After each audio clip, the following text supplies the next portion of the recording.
বাংলাদেশের মানুষের কারা তাদের একটা মানে ইসের পরিচয়, তারা যে মানুষকে যে তারা উচ্চ পর্যায়ে কিভাবে লালিত হয়েছে পালিত হয়েছে তার একটা পর্যায় ছিল। এবং তখন আমরা নজরুলকে আমরা আমাদের কবিতায় আমাদের গানে পেয়েছি।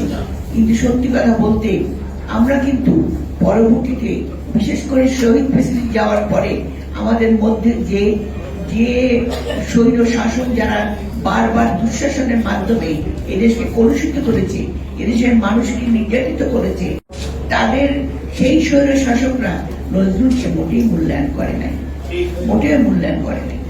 কারণ আমাদের শহীদ প্রেসিডেন্ট জিয়াউর রহমানের কি চিন্তা ভাবনা ছিলেন, তিনি চিন্তা ভাবনা ছিল একটা ন্যায় ভিত্তিক শোষণ মুক্ত সময় ব্যবস্থা।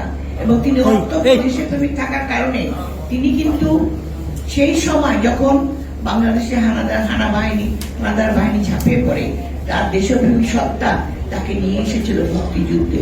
তিনি জনগণকে ডাক দিয়ে সেদিন মুক্তিযুদ্ধ করেছিলেন এবং সেটা তার দেশপ্রেমিক সত্তা। তেমনি নজরুল এমন একজন কবি ছিলেন যিনি শুধুমাত্র দেশপ্রেমিক সত্তা নয়, যিনি তার জীবনের বিভিন্ন পর্যায়ে তিনি দার্শনিক ছিলেন, তিনি সামাজিক ছিলেন, তিনি মানবতার কবি ছিলেন, তিনি সাম্যের কবি ছিলেন।